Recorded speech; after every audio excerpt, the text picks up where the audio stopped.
investigating the Islamic side of North America and come forward all the way to today.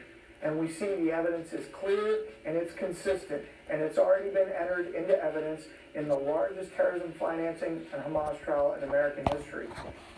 And so what does it tell us about the network here? Well, we now have over 3,000 Islamic centers, mosques in all 50 states. The vast majority of them are part of the Muslim Brotherhood's network. And what do we know about that? Well, the Muslim Brotherhood says those are the places that they will use to launch the jihad. How do we know this? Well, because in their own documents, in the explanatory memorandum, they actually say, we want our Islamic centers to become just like the Islamic centers in the time of the Prophet Muhammad, like the first mosque that Muhammad established. And since he's the perfect example of a man, how is that mosque used? Well, it's used the way he used it. It's used for social events, for teaching people about Islam. It's used to house jihadis, to train jihadis, to plan battles, and it's the place from which battles are launched. It's a place to store ammunition, food, water, weapons. Why is it that when European forces have gone into mosques in Europe, they found weapons? Why is it that when American troops went into mosques in Afghanistan and Iraq, we found weapons?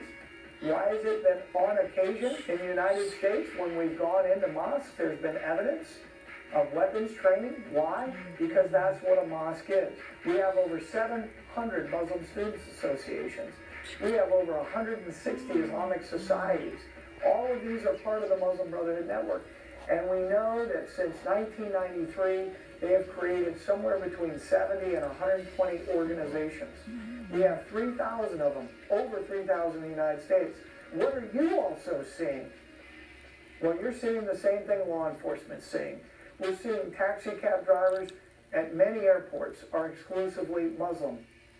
We see that managers and assistant managers at the largest hotels in the biggest cities are Muslim, meaning at these hotels, at least a manager or an assistant manager is Muslim.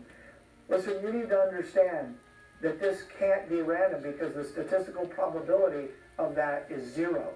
So it has to be intentional. So the question we need to ask is, why would Muslims become assistant managers and managers in many of the largest hotels in the biggest cities across the United States? Because it's a fantastic intelligence gathering platform. Who holds conventions at hotels? Everybody. Law enforcement, military, trade associations, all kinds of folks. Remember, this is much more a counterintelligence and espionage war than it is a war about terrorism. What else about the network? Well, why is there a noticeable trend in states from Florida all the way to Washington State, from New York all the way down to Texas?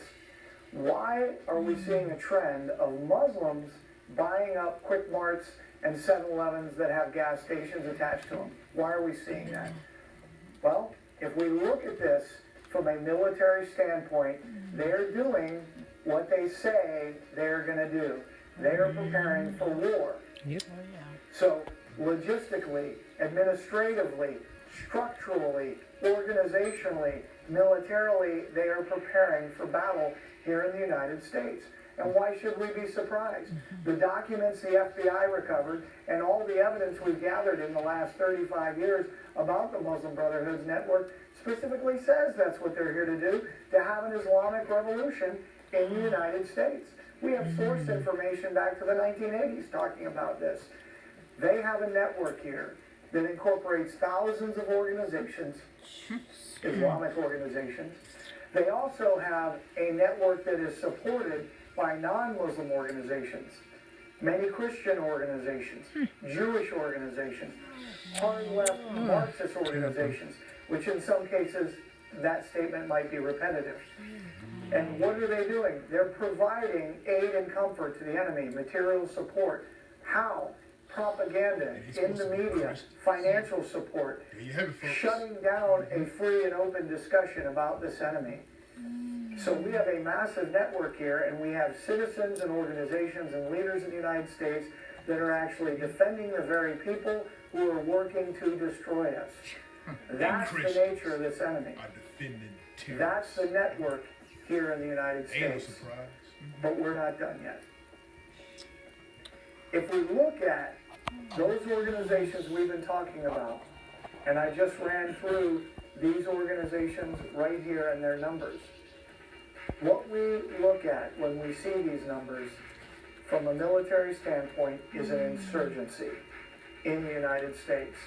Not just of the Muslim Brotherhood and Islamic movement here, but the hard left Marxist movement that has come alongside them and is supporting them and working with them.